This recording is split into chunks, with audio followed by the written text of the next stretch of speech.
Studios that are just finishing up the reviews will join us imminently as they round up their discussions.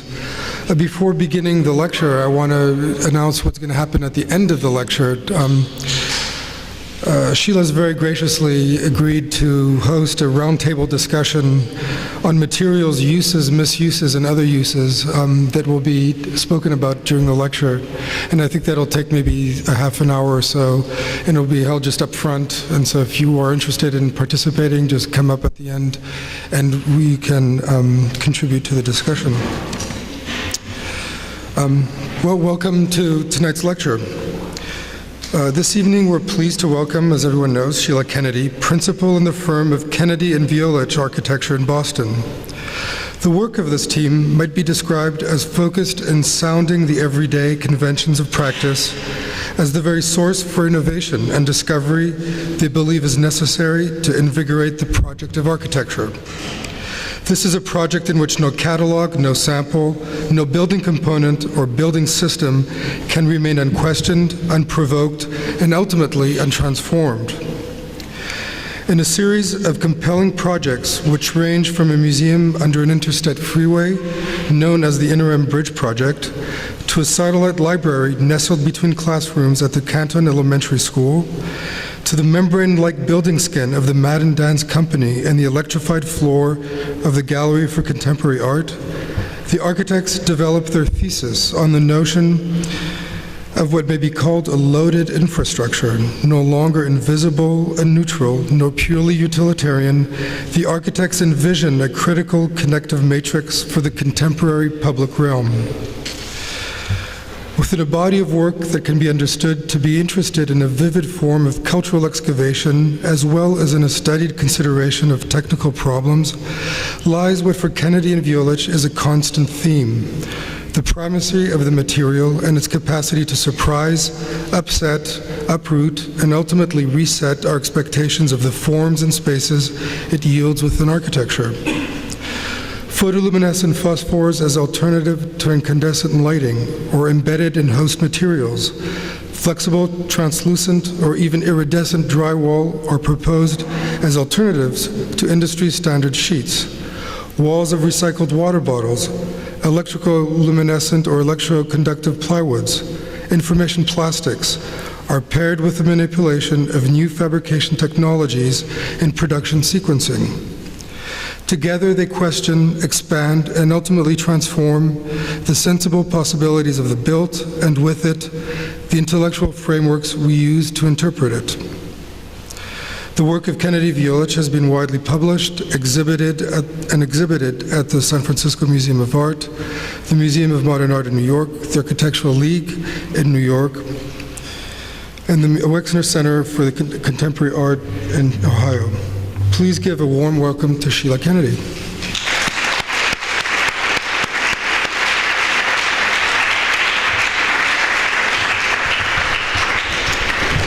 Wow. After that introduction, I don't even need to lecture. Thanks, Chris, and thanks especially to the Student Union at SCI-Arc for inviting me to talk. I'm grateful to be here. And I'm kind of actually excited about this talk. I have one warning note, which is that if you're expecting, a package of the academic package of 50 minutes talk and then, off to dinner or walk the dog, I'm going to disappoint you, because what I've done is tried to take 5 or 6 projects and really weave our material research into that. So I've got a talk that's a little bit longer than the typical academic package, but I hope not too long. Anyway, so what I want to do is introduce our work and also our material research unit, thinking about the little seminar that we're going to have afterwards. And basically these different terms are, I guess we need to, and if we could get the lights down a little bit, that'd be good too. Thanks. These terms are terms that, in our culture we might think about as being antagonistic or in opposite to one another, like the material and the digital. And basically what we're trying to do in our studio is think about the intersection of all of these things. And so that intersection is where X marks the spot, and Mat X is also the plural state of materials today. So I want to start by doing something a little bit unconventional. I just would like to introduce you to some of our colleagues who are working with me in our studio. This is Yutaka Sho. She was born in Tokyo and has studied as an architect, and she's our director of shop. We actually have two shops in our studio. One is a typical woodworking and metalworking shop where we can do a variety of different prototyping. The other one is a digital shop with various different digital fabrication tools, millworking, laser cutting, and so forth. This is Benoit Michaud. He came to our office from Canada, from Quebec. And Benoit has never studied architecture in his life, but he's a master craftsman, and especially working with wood has a real gift for that. This is Sheetal Kavak. She was born in India, trained at RISD. She is a professional weaver, a traditional craftsperson. This is Casey Smith. Casey is a physicist. He did his undergraduate work in physics and has done his graduate work in software media. And Casey is the only one in our studio whose big claim to fame is that he's been up in NASA's orbiter. So Casey is as close to an astronaut as any one of us, probably want to be or have gotten. And then my longtime colleague, our associate Veit Kugel, graduate of SCI-Arc, who's been working with us for many years now. And Veit, like many SCI-Arc students, is just lounging around, as you can see here, just musing on the kind of luminous world and the state of architecture. So in fact, that's with that idea of just kind of musing, I want to kind of pose a question to you, which is a little bit the underlying of our thinking about materials. Suppose that all of the electrical conventions that we're familiar with in buildings, the electrical conventions that we see here, in the new long SCI-Arc, or really in any project in this country, suppose that those norms were actually a deviation from what could be, from how we could think about electricity integrated into the body of architecture. So the idea that electricity would get stuck inside walls, the idea that there would be such a thing as a cavity wall, the idea that there'd be outlets and receptacles and all those kinds of things, I invite you just to consider that for a minute as an exception, as a detour from what actually could be. And so what we've been doing is thinking about an earlier moment of electrification, a moment just around the 19th century, when there was a very different idea about an integration of electrical infrastructure in the body. I should give you a note of warning on this one. Guys in the audience, men in the audience, don't try this one at home. This is not a prototype that I'm recommending that anyone in the seminar try. This is the kind of equivalent of of Viagra from 1910. It's the Heidelberg electric belt. And I guess the way this worked was that you would slip on this number and just kind of get a pleasurable sensation. And it's very interesting because when we go back to the 18th century and even into the 19th century, you see this all the time, this association of the kind of sensual arousal of electricity and the human body. A very different way of thinking about electricity, something pleasurable and integrated, something like skin, and we're interested in that. And gradually, as time progresses, we get into a different kind of gender. And I think I've got a little collection here of electrical advertising images, and I'm drawing on a couple of them. And here I think these two O's, kind of tell the story, don't they? I mean, it's like monowatt, and this kind of, voluptuous woman is holding these two light bulbs, so technology is kind of doubling her body gender. And she's wearing this kind of nifty little sarong of light bulbs, which I've always kind of admired. So we see kind of electricity in the popular imagination crystallizing actually into a very specific kind of body, the female body. And so what happens over time, and just take my word for it, is that we see the figure of electricity when it was first being popularized as a new media. We see electricity kind of coming on as, in this particular interesting kind of paradoxical form, a magical, invisible female servant, a fairy. And this is, not the our fairy here is not atypical of the kind of electrical fairy. She's robust, Rubens-esque, but at the same time her corporeality is kind of constantly disappearing. She's here, there, everywhere over the city. And I'm juxtaposing this with a piece of architecture that I think, is very obscure but kind of interesting. And when you get into the early stages of electricity, you realize that there were some interesting moments before we deviated away in terms of convention to the conventions that we have today. So this is a project called the Electrical House, the Casa Elettrica.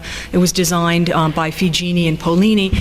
And just this is a kind of an electrical lazy Susan that turns here, and it causes all sorts of problems between the different rooms in this exhibit house. Problems of programming and hybridization and kind of confusion or misuse. The dining room, the water pantry, the kitchen, and all of these different kinds of classes of people and categories of space kind of get rotated and inverted by this little electrical lazy Susan. So I think that as obvious as this may sound to you, there is a lot of work that can be done today as we think about digital culture and we think about how that comes into our public buildings and our institutions and the kinds of mischievous fairy-like tricks, and also the kind of fairy-like corporeality, which would be a kind of reality, but not the typical materiality that we might associate with traditional materials. There's room, I think, in practice to think about this. And I'll just sort of end this first piece with the touring ferry, who's one of my own personal favorite electrical ferries. And this is a kind of an interesting image. I mean, look at this creature. She's half human, half insect, half firefly, half fairy. Half of her face is dark, half of her face is light. And she's, got this incredible kind of glowing womb, which seems to be the inner source of all of her electrification. And in her hand, she has tethered this whole host, this whole network of electrical infrastructure, which all are kind of tied to her. And like their mother, these prodigy kind of are electrified and glow. So this is really one of the very first imaginative renderings that I've come across of an electrical network, just spatialized and in this kind of fantastic materiality. So these things are of interest in our studio, and my colleagues and I are making work about this and thinking about this. And in doing so, we draw a lot on nature. So the kind of technology that I'm speaking about, going to talk about in these projects, is different maybe than, certainly very different than quote-unquote high-tech, which is a term I feel a little uncomfortable with. It's different than the kind of technology that's been around for a while, which seems to posit itself against nature. Instead, we're quite interested in looking at nature and thinking about how we can basically learn from it. And I grew up in a small town in Massachusetts on the Atlantic Ocean. And in August, all the fireflies would come out into the trees, and we became very interested in these kind of points of light that are moving, obviously without a network and without any kind of wires. And when you think about living light, when you think about bioluminescence, and when you think about how that form of light is so akin to semiconductors, it's really a very powerful moment for architecture, because for the first time we can talk about a form of cool light. And I intend the word in both senses. Its light is actually, I think, pretty cool, but its color temperature is also very cool. So that means that we can actually integrate this kind of light and this kind of information into material hosts. And this is an entirely different paradigm for thinking about how infrastructure gets delivered into the body of a building. And maybe these two graphs best tell that story. This is an incandescent light bulb giving off about 10% light and 90% heat, for obvious reasons. As we heat that filament, it incandesces until finally it's so hot it throws off some light. And the firefly, which is the exact opposite, it's about 90% light and about 10% heat, actually 95 and 5%. So we've been thinking about that. And what I'd like to do now is take you through a variety of different, first couple of projects are going to be schools, where we've been taking elements of architecture and thinking about them. And the first couple of examples, we'll be talking about the floor. Actually, I'm showing some work that's pretty new here. It's just come into the public realm, so before we get to the schools, I will show you this. Just coming off of the Firefly example. We recently did a project where we were working with Dupont, the materials company, and we were asked to work with their proprietary product, which is called SentryGlas Plus. And basically what we did is we examined how the inner layer, which you can't see here, but there's a very thin inner layer inside here, could become a carrying case of sorts for technology. And so we created what is basically a smart window that can run on a variety of different DC power sources, including a photovoltaic cell. And we worked with a transparent electrical conductor, which we laminated in, which is called ITO. It's fairly common. It's Indian tin oxide. So we work in our studio, and we began to develop a way of thinking about how this can work, testing the conductivity. We have a variety of different LEDs that are connected and embedded into this glass sample, and very crude, at this point, kind of a hand switching device for this material. And we developed then a way of programming glass, or programming a window, and that is the PIC story, which is a story that unfolds in 3 easy steps. PIC is a peripheral information controller. And so you can just write out some code, some software for your PIC. You can record that on this little microchip, and they're little PIC burners, which are not unlike CD burners. And then you can actually take this chip and stick that into your window and play whatever kind of light sequence you want. And in this talk, when I'm saying light, I want you to promise me to do something in your minds, if you will. I want you to think about light and information as the same thing. I want you to forget about light and lighting, like light fixtures, those kind of frozen things that get stuck around buildings. So when we're talking about digital light, we need to understand that digital light is the organized points of light in space. And so organized points of light in space really are the beginnings of information. You can have that be coarse, you can have that be fine, but you can display images and text. So digital light and digital information are one and the same thing. So in our studio, what we do then is develop proof of concept prototypes. And this is a pretty good example of one. We went and got a window and organized, you can see our grid of semiconductors, a large sheet of ITO, this kind of Frankenstein stuff that comes out of it. And of course the window also had to open, it had to be a real window, it had to work. And on this phase, it's okay to have like a lot of physical spaghetti and wiring, because the manufacturer can then elect to go to market and to package that all in a smaller chip and to actually get a chip made for this project. So what we did was we developed a small movie which the different semiconductors played, and it's a little bit hard to see this, but the movie basically was of a hand. So I'm orienting my hand to this hand, and the hand does a variety of different things. It goes like this, it goes one, and then it turns into a fist.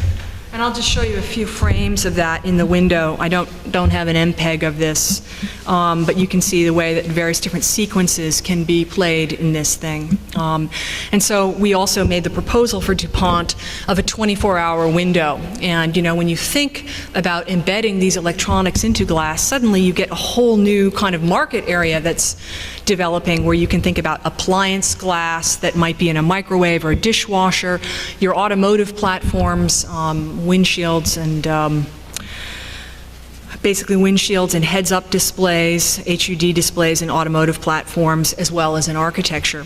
So we thought about the window as being an engine, for example, that would give off a low level of light at night. It can begin to charge your other DC-powered work tools, your laptops and cell phones.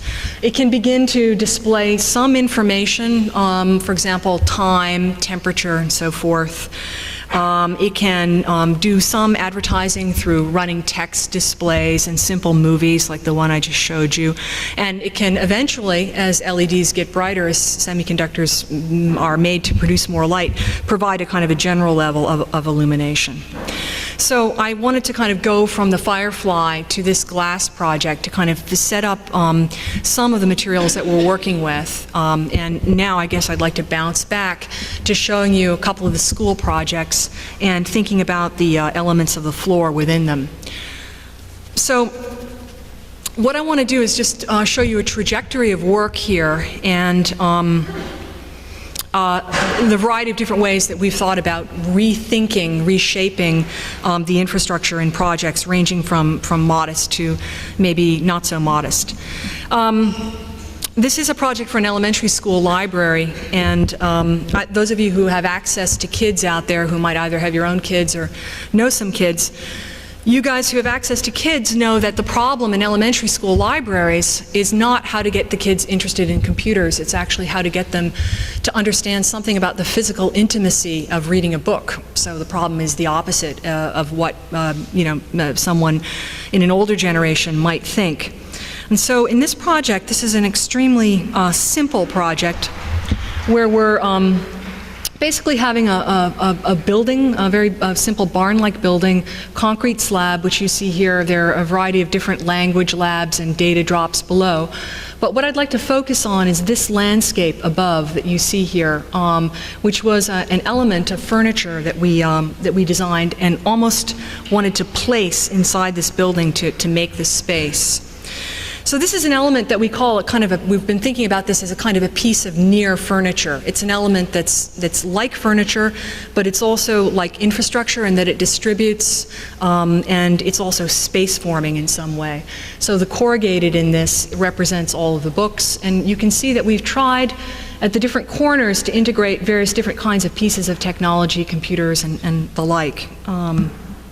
And for the material, we just picked this particular spectrum of materials, moving from wood paper pulp all the way to primary and secondary and tertiary wood products.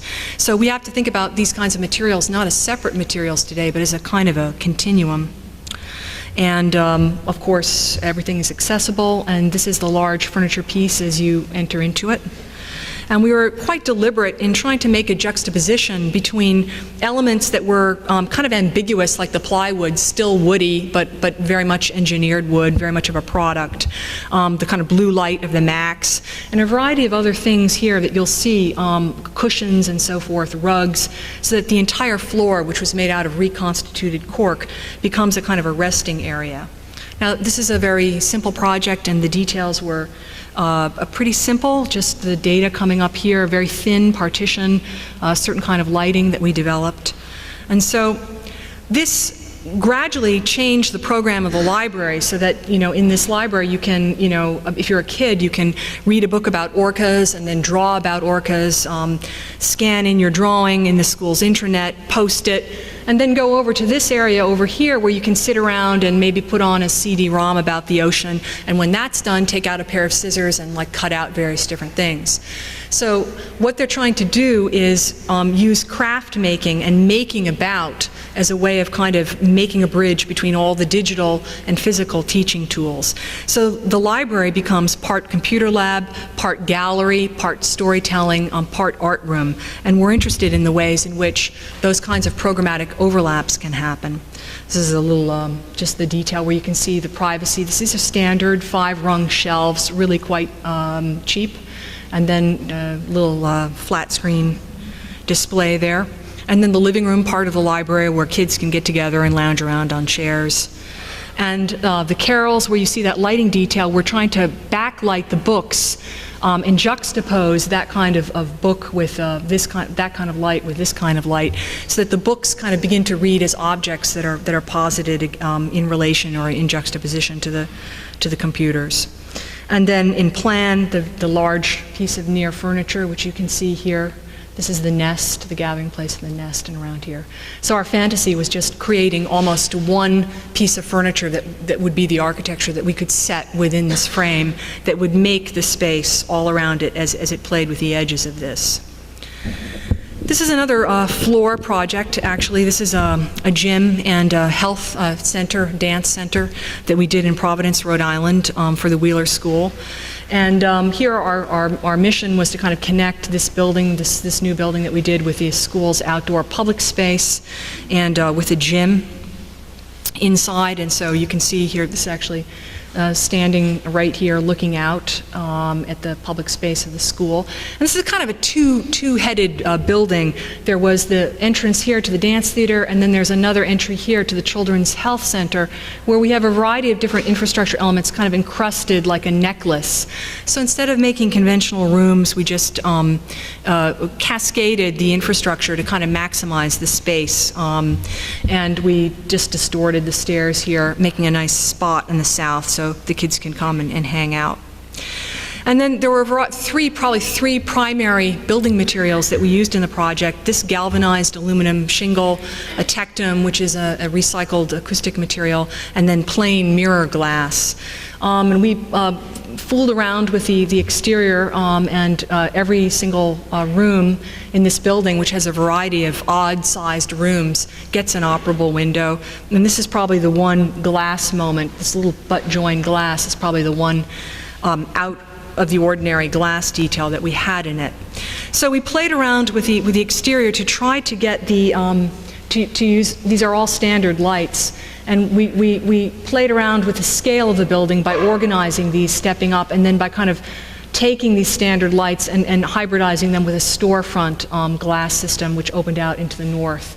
So you can see here the windows were shoved high against the ceiling for the children in the sick beds, or here the windows are adjacent to the furniture in the trainer's room, and so forth.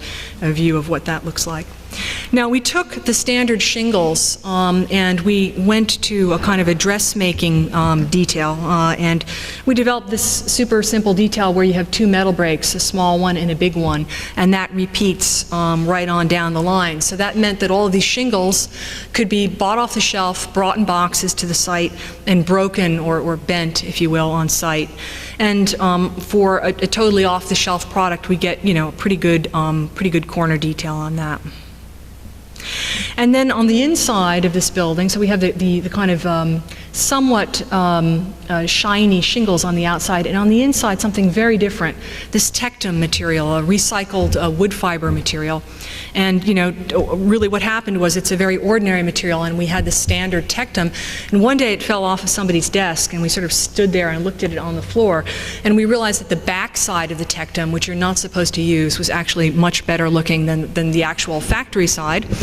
So we called the factory up and asked if we could get a batch of tectum which didn't have the tectum logo on it, and they said sure. And so we ended up using this very thick, kind of soft, absorptive surface across all the inner walls, regardless of what the program elements were. And that allowed us to keep the ceiling as a kind of a nice, simple color plane, because the acoustical burden was taken up by the wall.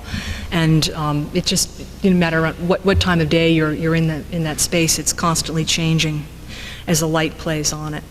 And so I want to talk a little bit about this resilient dance floor, and this is, you can see here, the third material, the plane of glass here, which doubles the size of the room and kind of looks out and kind of makes a kind of a confusion or slippage between the inside and the outside, both virtually through the glass and also in and outside of the building. In that floor, we took all of this material, which you probably have in your pagers and in your cell phones and in your bags and purses right now. This is EL film, which is powering Indiglo watches and cell phones. And it's basically a luminous phosphor, which is a naturally occurring crystalline structure. It's a pigment. And that's deposed, spray deposed, onto a sheet of polymer, and it's encased in polymer. And when you apply a very small electrical charge to that EL sheet, it gives off light. And so what we did was, for the resilient dance floor, we imagined the next generation of roll-to-roll manufacturing for EL. So basically, for a very small amount of electricity, you can get a fairly large area of EL to emit light. So you can begin to think, for the first time in architecture, about building paper, for example, that could become luminous, a Tyvek, or in this case, a surface underneath the resilient dance floor. So we were using this to create a resilient dance floor, which we call a low velocity floor. And here's a slab, a concrete slab, the EL sheets. This is an off-the-shelf suspended resilient dance floor. And these are the little guys, these little pores are the guys that we developed. And whenever you're actually trying to modify, if you're interested in actually building a building, whenever you want to modify an existing system that's going to be built by contractors, you need to be very tricky. You need to be very precise about how you actually can intervene in that system. So we took the most obvious and also the weakest point in this system, which was the joints between the hardwood floor used for the dancers. And when you move the air in a very low velocity, a very low speed, cool air actually can trickle up through these pores here and be drawn up the body of the dancers through a natural phenomenon called convection, which I'm sure you're familiar with. Then that hot air rises up and it can be returned and then recooled. So this allows you not to use fans and not to waste electricity and to have a much more comfortable ambient cool air, unlike the kind of cinema effect when you have cool air that needs to be super cooled, so it has to blast down from the ceiling and go through all the hot layers in a building space. So we made this little tongue and groove thing here so that we could fit it right in between the joints of wood. And this is kind of neat. We made a digital model of it, and then we made 3D prints of that. And you can see how that fits right in between the joints there. And it has an effect. The actual floor plan, if you will, is kind of a function of the cooling effect. Like, for example, if you want a cooler end of your floor, you only have to chop up the floorboards shorter than they normally would be and insert more of these pores into it. Or if you want a kind of a random effect, you can have something like that. And so we were very much intrigued by the idea of these dancers not only dancing on air as they would with a resilient floor, but also dancing on light. And the kind of way in which practice and performance could then be seen from the school's public space in the evening. And the idea of that floor, which is right, you can see right up in here and right behind here, that dance floor would be then the kind of primary organ that makes space inside this building. The second school is also in Providence, Rhode Island. It's a new graduate center that we are completing now for Rhode Island School of Design. And it's called the Center for Integrative Technology. It's basically where RISD's computers and some of their physical fine arts making happens. And if you know RISD, or we're considering RISD or something, or are from RISD, this is the campus, and this is the Waybosset Street downtown. There's a bunch of new buildings that the school has bought, and they're starting a new downtown campus. So when we got the program and we got the job, we were pretty excited, and I'm sharing with you the very first section diagram that we did on this project. And we wanted to kind of create a public identity here, working with light somehow for the Waybosset street front. And we were really excited about connecting the shop spaces that the school wanted with the business incubator and some of the gallery functions that were in RISD's program. So we wanted very much to kind of open up and connect with visual connections the productive podium and the galleries. Well, flash forward about 12 months, and as it turns out, of course, you need to have a floor that completely goes across workshops and gallery spaces because of fire code restrictions and all of that. So I want to show you a little bit how we kept, how we struggled with that floor. The Madden dance theater, we wanted a porous kind of permeable floor, and here we were really stuck with a floor that needed to have a very 2-hour fire rating. So that's a pretty significant floor. So what we did was to try to recoup a fire stair here as a place of passage, opening up here a well along here with the 2 public stories, and having a digital connection basically between the lobby and the workshops. And so the fire stair, as I mentioned, became an important kind of core with the shaft of light in it. This then is the gallery with a kind of a real-time video projection of what's going down in the shop, projecting on the wall of that fire stair that connects you down. And this was just simply a live video feed. It was unedited. It just shows you what's going on in the shop. So it's as if you were kind of dissolving the the wall and looking down into the shop. We figured out the angle. And then the productive podium of the shops, the main public spaces, and all of the kind of corridor spaces in this six-story building that we developed. And this project is being phased. They're working now on the exterior renovation. So I'm just really showing you like some rushes of the project. These are early images. This project hasn't even been published yet, but I just thought I'd share some images of the gallery with you, and how office space is used along corridors for gallery as you wrap around. They've got the gallery open now. And the upper public floors. The studio spaces, this one happens to be weaving with digital equipment and various different fabrics. And then the lobby space. And I thought I would just show you a little bit about how we ended up making this element here, which is a reception and guards desk. We had developed this so that it could be made by RISD students. So we just developed a shape using Rhino, and then the topography of that. In this case, it was the end of the desk. We wanted to kind of accommodate people sitting and reading. And as that began to be shaped, added up, formed and shaped, in the shop, this was, as I said, done by students. It's a technique that we're definitely going to be using again. It's kind of nice to see something so big and heavy actually get soft and kind of take on some soul. And then just a couple of details of the surfaces. We began to integrate acrylic into the plywood, taking advantage of cellulose, which is a kind of common element in both of those two materials, and developing a way that the plywood could begin to dissolve as there became an increasing interweaving of the acrylic in it. And this is sort of sitting on a construction site here, waiting for this facade to be built. And I thought I would show you just a little bit about how we were working with the natural daylight on the facade. RISD basically needed to get some extra money, and so they went to us to go through some state and federal approvals with their historic downtown Providence commissions, which we did. And so we developed a number of different canopies. The canopy was a historically okay thing to put on a facade in Providence. So we began to look actually at the sun, and the sun is a pretty interesting thing because it's free and it's dynamic. And it's also predictable. So those are three really good qualities about the sun.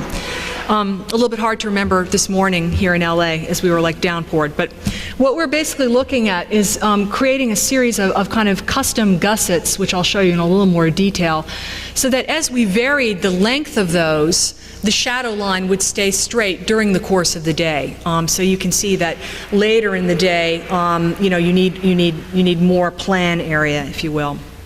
And so we started playing around with various different kinds of, if you want to start building this kind of thing and you want to have it actually fit into building budgets, you need to develop a system that works.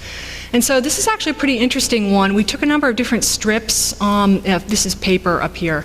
And you'll notice that they're tangent points. There's a tangent point here and a tangent point there, where that's actually a true plane, so that we can go from all surfaces down a continuous plane to other moments where this begins to be open. And because you can't have elements that are, infinity long in building, I mean, I guess you can, but it's kind of expensive. We developed a system whereby we have these gussets that begin to occur and pieces that pop out and precisely milled slots here so that we get the absolute kind of a continuity as if these were long pieces. And this is our model of what that would look like. So you can see how these begin to move apart and get broader in plan. Bless you. This is like looking up. And then how they begin to come together, the points of tangency, and so forth. So this means that we can actually have all of the canopies of the building following the sun. Each canopy can be like another, but they don't need to be the same. It isn't a kit of parts, if you will. They can each be their own thing. Beginning to think about the kind of materiality for that, and looking at how that goes on. And finally on the building with the schedule, if you will, of the different gussets, and also at a different scale, the schedule for all of the unfolded developed surfaces that are necessary for building these guys. This is another school that we're involved with. This is a little bit larger, so I'm kind of ramping you up in scale here. This is a project that we're doing for the Art Institute in Chicago, and the program is the school's a combined new media arts program. And for those of you who know Chicago, this is the Art Institute here. This is Renzo Piano's new proposed museum addition here, and this is our building, the North American building, and it was built in 1911. It's a 22-story, 250,000 square foot renovation project, so it's a giant gut project. And it's kind of interesting because this is one of the few moments here on Monroe Street where you can actually look down to the lake, where the grid, the very tight grid of Chicago, is just slightly broken.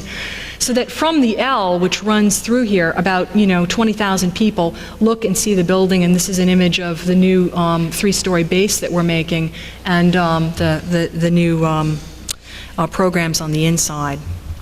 So it's a fairly large project for us. Basically, it's an interesting problem. How do you take workshops, how do you take a media arts school and put it into a mid-rise building like this, which has a relatively small floor plate? And there won't be a pop quiz or anything on like the program elements in the building, but this is the 3-story base. There's a retail podium, a black box workshop, which I'll talk a little bit more about, a variety of different kinetics and robotics labs with all of their infrastructure penetrating up here, various different imaging, specialized digital imaging studios here, and some semi-public spaces up near the top. So how do you, one of the things that the faculty of the art school really wanted us to do was to create a kind of a sense of community. And for us, the question was, how does an art school get vertical? I mean, you guys have solved the question of how an art school gets like long and horizontal. And so we had a different, dimension to work on. And so one of the things that we could do was to organize the HVAC rooms back to back, which you can see here for the upper floors. So that meant that instead of having a single unit per floor, you could create these void spaces, these 2-story void spaces. And we called these, we put communicating stairs into these and thought of them as kind of patio spaces. So I guess the point of this diagram is just by really thinking in a very simple way about the disposition of the mechanical services, it actually liberated or opened up space that we could claim for public space. So the facade on these little patio spaces opens to the south and the west. They start from the 4th floor up, and they're just used for project rooms and a variety of other different things like this. And we're working with Ove Arap's, who's working on the engineering of this project with us. And the school has a fairly, sophisticated data distribution, raised floor system with voice, telephone, streaming video, and Artie card, which is the school's swipe security card here. The raised floor system that you can see here for all of the data, which is fairly common in Europe, but less common here. And we have 6 elevator cores, and they're Mitsubishi elevators. So when you spec a Mitsubishi elevator package, you get a standard, kit of parts. So in this case, we're really just trying to work with that standard kit of parts and kind of misuse it. So we took the option of the atrium glass here, and we took the telecom kit that would typically be showing you images of CNN or something like that when you're going up and down the towers. And we're projecting this to actually connect with the school's local intranet, so that as you move up and down the elevators, which you still would do a lot despite the intercommunicating stairs in the patio, during that kind of mental downtime, you kind of have an unconscious scan of the building as you're going up and down through this kind of vertical gallery space. So even in very tight spaces that would normally be disregarded or kind of ignored, we're trying to think about how we can adjust the infrastructure to kind of recoup some public space in this building. And now I'd like to show you in a little bit more detail how we developed a wood panel system for the gallery.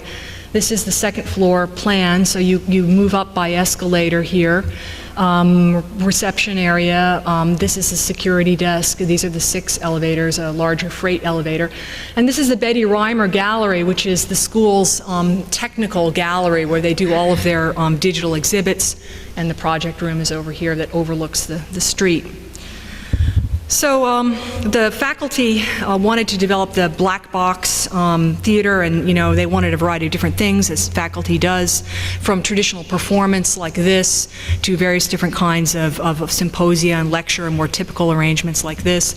And in all of these instances, we're trying to make use of the diagonal, kind of trying to cut through this building, this stacked building with different kinds of views, so that, for example, while you were sitting down and having lunch in the cafe, you could see a rehearsal in practice, or there can be a stair here with a kind of a generous landing for their poetry slams and the other events that the students are doing there.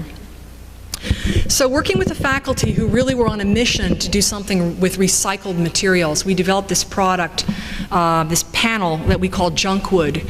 And Tony Jones, who's the dean of the Art Institute, the School of the Art Institute, doesn't really like that term. I think he thinks it's not like not exactly suitable for the Art Institute, but nonetheless, it is an accurate term. It is junkwood, and what we've done is made a value proposition here with some extremely inexpensive industrial byproducts and some market-sized, market-rate LCD displays. So you can probably recognize some of the thinking of the RISD project, various different kinds of acrylic that are sandwiched in between all of these different slices, basically from the glulam beam industry. And we've integrated into this a number of LCD displays, none of which are larger than 6 inches, which is kind of where the market is today. And I think that's relevant, because if you want something that's inexpensive in electronics, you need to go to where the market is. And I'll talk a little bit more about that. But the Betty Reimer Gallery has all of these different donors. The donors change every 2 weeks. There are a lot of individuals. And so we organize this with microprocessors so that text slips past these and then moves around the corner and picks up again. So it looks like this infrastructure is actually going through the wood. And we began to be a little bit more deliberate, varying the mixture of acrylic and plywood, kind of bringing those two categories of material that you might think of as being different, that we were all taught, traditionally to think of plastic as plastic and wood as wood. But today they're coming together more and more through the kind of binders and resins. And we introduced this junkwood kind of spectrum here, where you get at one end something that's definitely plywood, and at the other end something that's definitely acrylic, but there's a certain kind of moment in between where you're not exactly sure what you're getting, a kind of hybridic moment that we're interested in.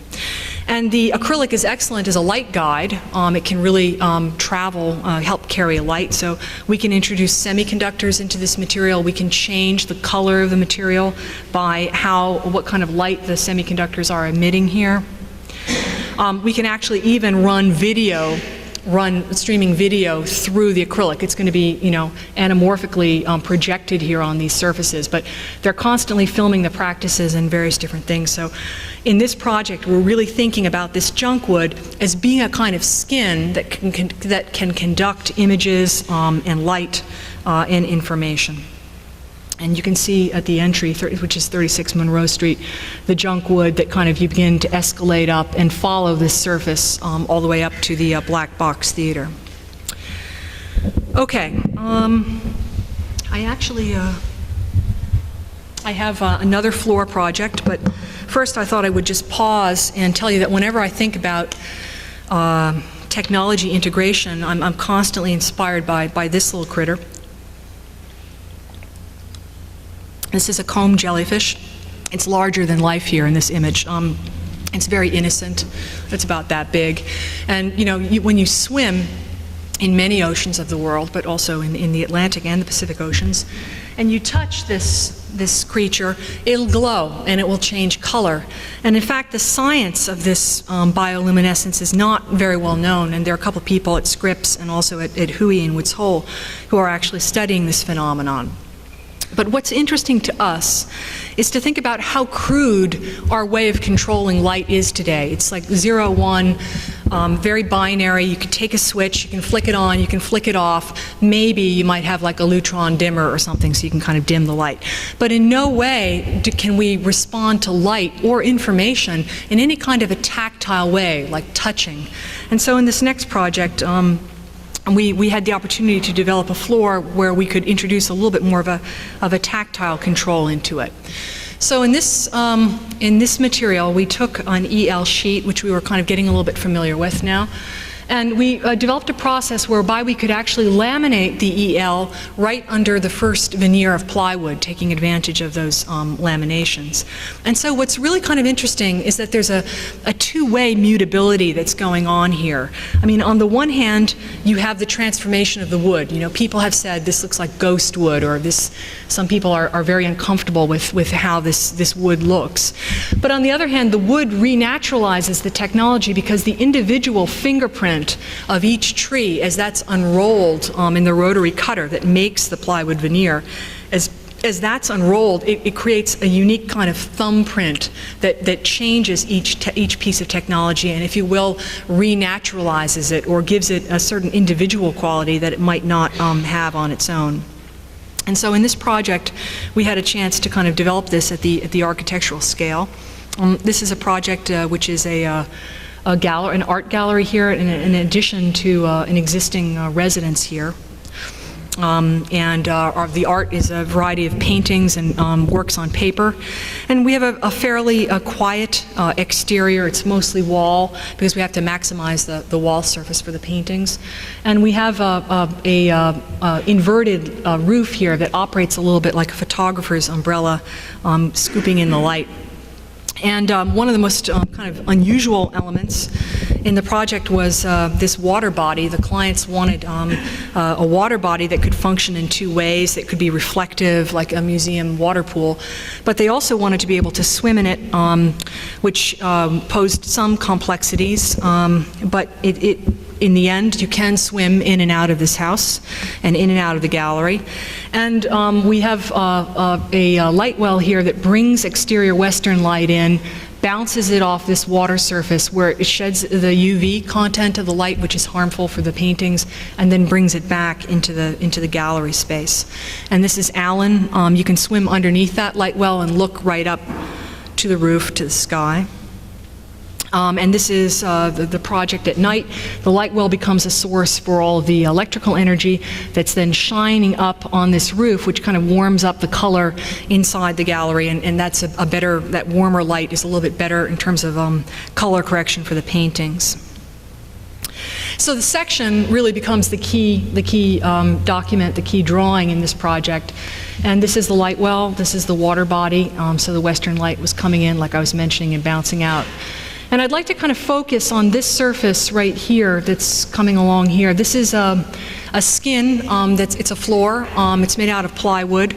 It's about 3 inches thick, but it's a surface that's also a skin, and it's also its own structure. And you can see we didn't really bother to line it up with the mullions. It just cruises by here like this. And there's a moment that I actually like in the project where this floor comes over, and then it begins to, from one thing, it begins to start doing multiple things without changing its material character. It ramps down, and it becomes a lower floor that then tilts up here. You can see that here. And then it just sort of cruises along and becomes this desk here. And if there's a moment that I think actually worked out well in the project, it's just that moment of deviation or congruence where these different things are coming together. And I'm showing you some of the profiles that we developed on computer to develop this detail. It's like shrink wrapped so that the exact form is made from the different kinds of cabinetry and the desk and its contingent kind of furniture elements, and the underside is just plywood. So we wanted to actually develop a surface that could conduct data and also electricity, and we became inspired by the kind of lamination process of the plywood. This is 3 inches. This is one strand of 3/4 inch plywood. And so we developed this desk surface. It's really a material. It's shown here as a desk. I think it could be configured in any number of different applications. And it's been, I think it goes by the name of EL desk. We never really named it because it's associated with these clients in our minds. But it's 3/4 inches of plywood, very thin, with one strand, 1/4 inch ply that comes up and over here, and a palm landscape, which I'll talk about in just a minute. So we were interested in thinking about this plywood and also thinking about digital graffiti. I mean, you're probably fairly fluent with like physical graffiti, like SAM, you know, you carve your initials into a piece of wood or something like that. And we were interested in digital graffiti and what that could be, how you could actually take information and store it and retrieve it in the physical identity of a piece of material. And so that was really part of what the EL desk was about. So we began to develop the various different laminations using a vacuum forming machine and having an EL surface that exactly was unfolded to fit this particular curve. We began to play around with the palm landscape here, and that was the control mechanism. And any time that we needed a piece of technology, you know, in our studio, what we do is we go to Toys R Us. And I highly recommend this. So, you know, when we have our discussion afterwards, don't ask me, like, where do you get your technology, because I get it at Toys R Us. That's what I'm saying about the market and where it's at, because it's amazing how many cheap toys there are with very sophisticated electronics. So we were able to find this little solar calculator with a little solar cell here, LCD display, and a pretty sophisticated touch screen. So we were able to embed that into the plywood surface and work on a number of different kinds of palm landscapes here that we developed, actually working initially in clay and then in Rhino and then finally with a milling machine, so that as you put your hand over these bumps, you can actually control the color of the light and also the intensity of the light. So trying to think about a different way of connecting with electrical infrastructure by using the properties of the wood itself and by developing a tactile, what's called the tactile interface. A little USB port so that you can store, you know, about 48, you know, encyclopedias inside the desk, and then you can also connect the desk to various different kinds of peripheral tools, like your palms and your things like that. And now we're beginning to think about how we can take that idea. This is the underside of that surface where I said it was kind of shrink wrapped. We're thinking about how we can take that at the architectural scale and develop that as a kind of primary floor in projects. Okay, I'm almost at the end of the talk, so you're being a good audience, like hang in there. The next project that I'd like to show is a different kind of integration. This is one that we did with Sheila, our weaver. And in this project, we actually developed two fibers, two yarns. One was a polymer yarn, and the other is a thirsty cotton yarn. And the prototype that I'm going to be showing you is the thirsty cotton yarn. And basically what we did is we found a way to take cotton yarn and impregnate that with phosphor materials in a liquid state. And we developed a curtain that Sheila made. She came over to our studio and worked for about 2 months on a hand loom and made this first prototype, which was about 8 feet long and about 4 feet wide. And when you look at it like this, it has all of the trappings of modernism. You know, it's all the kind of good taste of modernism. It's beige, it's like natural, it's like sisal or something like that. But when you put it in this low-level ambient light situation, this incredibly dynamic pattern of light actually plays across the surface of this. And gradually these elements come together, and there's a kind of a horizon that you can see here across the two sections of cloth. And so to design this pattern, we actually had to work in 4 dimensions.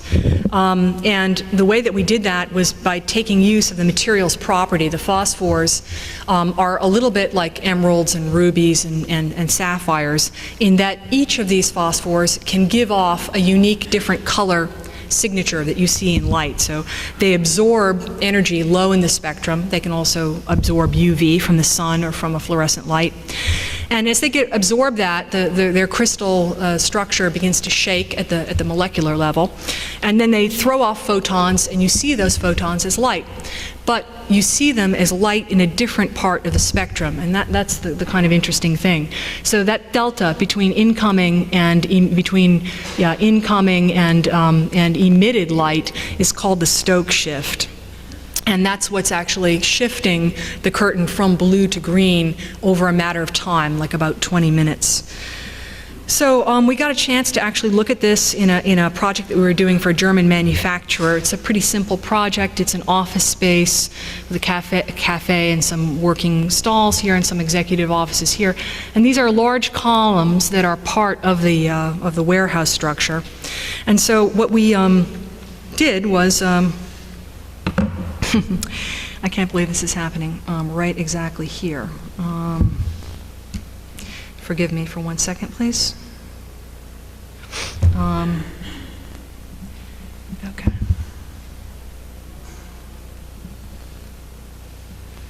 Thanks.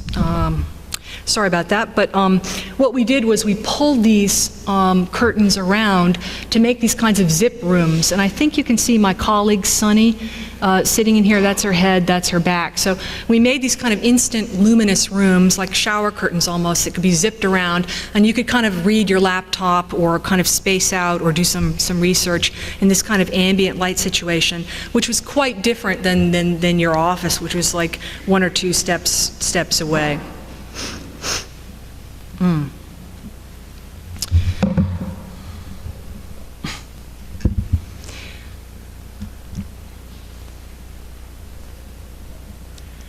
not quite sure why I'm having this problem, but it's probably not a good sign. What I may do is, if I can't get this to work, oh good, all right, excellent.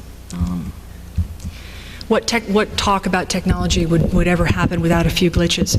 But anyway, we got very excited about this blanket, and we thought, well, this is exciting. We can like create these moments of intensity. We can bundle up the light and so forth. We can create blankets, and you can go to bed with these blankets and read a book, you know, by your blanket. So this was a very kind of startling, you know, idea, and we were very excited about this until we realized that it was preposterous. I mean, there was no way of controlling this light. You would never go to bed if you took it into bed with you, because it just has to discharge its light in a natural process, which takes, you know, about 40 minutes or so. So in the next generation prototype, what we tried to do was to figure out a way that we could take various different LEDs in a matrix, and this is an early example, and actually weave that into the cloth. We're working again with these guys, which are a jellyfish, another jellyfish in this case, where they're bags of light that become kind of the sources of light. And so we are developing now this cloth, which was exhibited at the Cooper Hewitt, and we have this fuzzy stuff here, which is all kind of a misused fringe. I think you might have caught a glimpse of that. We put a slot in it here so you can kind of wear this thing like a poncho if you want. And there are these tufts here, and then a kind of cornucopia of light. And then this is the actual architectural drawing where you can see the semiconductors, which are underneath the tufts, running down through the fabric, and they're connected to a microprocessor. And if my image will come up for me, come on up, image, there you go. You can see the effect of this. And so you really have to think about light like liquid that can actually be pulsed a little bit like plumbing, actually going through this fabric. And you see the Stokes shift taking effect in that.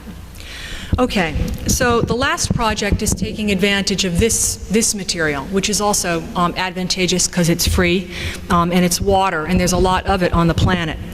And it's optically very interesting material. This is the kind of technical partie for our East River Ferry project, which is a sizable new transportation initiative that Frano and I have been working on with our studio for the last 2 years. And basically, it's a series of 6 ferry terminals ranging from Yankee Stadium in the north all the way down to Battery Marine Building, which is 23rd Street, with the major terminal at 34th Street. And so what we wanted to do was to actually appropriate some digital infrastructure, which was in New York City anyway, and it was really underused, and that was the GPS system that is on Staten Island that's owned and operated by the Coast Guard, and it has its own set of satellites, and it's a pretty sophisticated infrastructure. So that becomes the kind of hinge between this project's 2 main constituencies: the commuters, who are obviously transient and who are coming on the ferry boats, and the residents who are living up and down the East River, who have their concerns about the waterfront and how it should be used. And I'll just say, this would be the subject of a whole another lecture, which I'm not going to give now, but we worked with 8 community boards in the city of New York getting this process approved, and the project's about to actually break ground, so it's pretty exciting. So this technology gives us then our connection to real-time passenger messages, which can also be used in case of evacuation and in case of emergency. World Wide Web, various different kinds of cell phones and wireless devices. And we then developed, the question for us then was, well, how do you take a public project, in other words, a project that has to be publicly bid, which translates as not so easy. How do you take, 6 different sites and develop a coherent architectural identity for those, like befitting that you would need for a public transportation program, but at the same time accommodate difference? So we did that basically by developing a default model, a digital model for a 2-way aluminum structure that incorporates some photovoltaic, some wind power. We used a smart transportation system on glass. We developed a street furniture element, which I'll share with you, and then a very simple ticketing unit, which could either be a manned ticketing unit or an automated ticketing unit. And then just some early images of what this would look like, and we were very interested in kind of juxtaposing the virtual experience of waiting for a ferry, maybe being bored, being on your cell phone, and the digital information about the site and the weather and the boat with the actual landscape right there, at 62nd Street in Manhattan, juxtaposing those 2 kinds of landscapes together. This is the shelter at 62nd Street, and actually if you go to 62nd Street now, you'll see one of these prototypes in place. This is a unit that they call an urban turbine. That's actually not my name for it. It's actually the name of the wind generator, but it's a very slow torque wind generator that moves very slowly like that. So it doesn't disturb the birds, which was a big issue for the residents at 62nd Street. But this is the first public project in New York City that has a significant amount of its power generated off the grid, so that's good. And this is showing how the default model gets deformed according to various different kinds of pressures, which are numerous, ranging from river currents to view. There is view corridors, solar orientation, wind, and so forth. All of these different things so we can stretch this guy out or bend him over like that, like this. In these models. And I want to just show you a little bit about how we're cladding this. We probably could have done this with shingles, small shingles, but we had done that on some other projects. And the idea here was to create a canopy that could reflect light and could be seen offshore from some distance away. So we just developed a way of taking the curved surface here, a model curved surface, striating it according to the width of the aluminum cladding, taking it out here, and then flattening it or developing it into a developed surface here. We developed a technique for that. And this, of course, is what architects' working drawings look like these days. I mean, it's a completely different moment in time from the typical shop drawing that you might have heard about in some kind of pro practice course, where a manufacturer will send you a drawing and you can kind of check it out and say, yeah, that looks good, or modify that detail. In this case, we, as the architects, have the primary responsibility for creating the digital model and creating all of these kinds of descriptive drawings, as well as the various different kind of fasteners, some existing and some invented, that take care of all the different angles in this project. And so prototyping becomes essential. I mean, you just can't make work like this without it. And here's Benoit in the shop, and he's arranging some of the water jet pieces of aluminum here, and you'll see some of them have fat grooves in them, some of them have thin.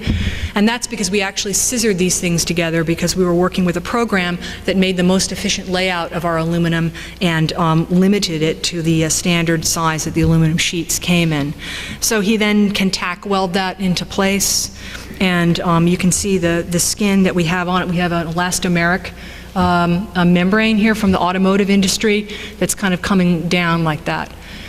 And one thing that I kind of like about this image, and it shows you that the prototyping process, that it is iterative. You don't just make a prototype and go like, wow, my prototype, it rules. You know, I've made the best prototype in the world. You look at your prototype and you get really nervous and you say to yourself, wow, there's so many problems in this prototype. I don't know how we can go ahead with this idea. Back to the drawing board. So you can see, you know, there are a lot of really simple prototypes that we made, many of them out of plywood and cardboard and full-scale materials before we made this one. And as soon as we made this one, we saw that there were some unacceptable gaps here. We also didn't like this juxtaposition between the perforated and the solid, and now we have the perforated just coming into the aluminum sheet, which is truer to the idea. And so I just want to show you a little bit about the street furniture here. We're working on this project with Ken Smith of Workshop. Ken is our landscape architect, and he's designed these river weeds that float in these industrial containers, and the river rises and falls and inundates them twice a day. And these are the bollards. And in the city right now, in public projects, one is asked to design a hardened infrastructure, and that's code for an infrastructure that will prevent unwanted people from like driving into a building or driving up in a place where they shouldn't be driving. So it's pretty hard to actually make a hardened infrastructure and make it look other than like a Jersey barrier. So we wanted to actually kind of make something extremely simple. It had to be affordable. It had to be off the grid, and so we sort of got inspired by these like pier-like elements that you can tie things up to. And we went to a marine industry and we did a kind of little sleight of hand. We did a tech transfer here with a Canadian company that manufactures buoys. And these buoys are actually really incredible. And when we started looking at the buoys and we realized their property set, it was just perfect for us. The buoys can change color. They can be programmed remotely. They can be programmed 2 miles away. They're all on photocells because it's a drag to go out in boats and do maintenance on your buoys. They have a 7-year warranty, and they can go for like 45 days without seeing the light of sun. So this was a great product for us to use, and we made a slight little shift in the circuit so that we brought a capacitance function to it, so that basically the body's own water content and its own electrical charge turns this on and off. This little bollard, so that when you actually touch it, it turns on. And this is ripped from our CD set, just to show you very briefly the kinds of drawings that you have to go through to make something like that. But you can see it's like all concrete, just bolted in, no wires, no nothing. And this has the solar cell is in fact a photosensor, as many solar cells are. And so as soon as the light level gets low, this guy automatically can turn on, as well as responding to touch. And just an early image of what these things look like. So if you're down on looking down from a high building, looking at the waterfront, you can see the number of people that might be there, or if the lights are off, you might realize that you just missed your boat. And then lastly, I thought I would just show you the 34th Street terminal building as it is progressing. This is 34th Street Pier. This pier is being substantially rebuilt. This is the multimodal transportation hub with buses and cabs. Ken is working on this esplanade here, and this is an existing little marine cove that we're kind of taking advantage of here in the project. And then this is our building on the pier here. What we wanted to do was work with the water, like I mentioned earlier, and really work with the fact that the water can help us correct the perspective of this building, because this is a long, low pier building that's really up against a very, vertical skyline. So we looked at a variety of different kinds of shapes for this roofscape. Let me just try one thing here. Yeah, okay. And we were interested in this effect, which some of you may be familiar with. It's called a Caustic Net Effect. It is the kind of refraction that you get. In this case, it's like looking at the bottom of a pool, but when light actually hits the surface of water. And what we were interested in is not so much the caustic net effect on the surface of the cove, but projected up against the architecture. So we took the perforated aluminum that we had been working with, and we developed this kind of underbelly of perforated aluminum that by day could catch the caustic net effect. And this was actually a pretty intense computational problem to go from orthogonal along the edges of this to this distended belly and then back up to an orthogonal eave condition. So our building is very simple, but it's kind of fun because one of the great things about building on a pier is that you don't have a conventional foundation. So we were able to make the ends of the building, like here and here, very thin, so it looks like it's floating. And we opened up this so that as the water rises and falls in the East River, light at varying different times of tide can bounce up here and just begin to play on this kind of leading edge of the curve. The various different program and cafe elements are here. All the HVAC is kind of exposed in this case behind these parapet walls. It's a fairly simple building. But the effect that we're going for in the evening is to use the water surface to actually create this reflectivity. And so the entire skin is actually covered with semiconductors whose energy is being generated by the urban turbines that I showed you. And so this is how we're thinking about that belly.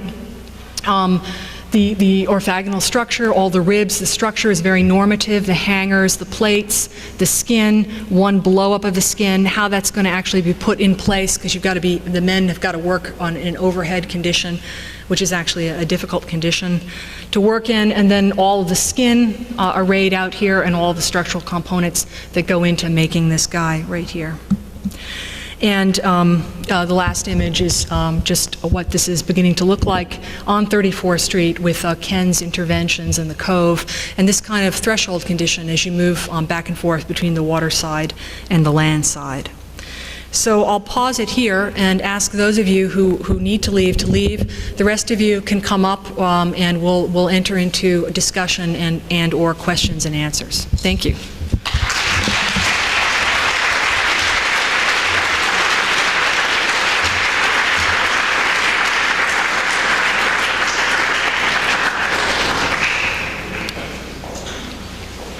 While they're, I'll give them 30 seconds to clear out.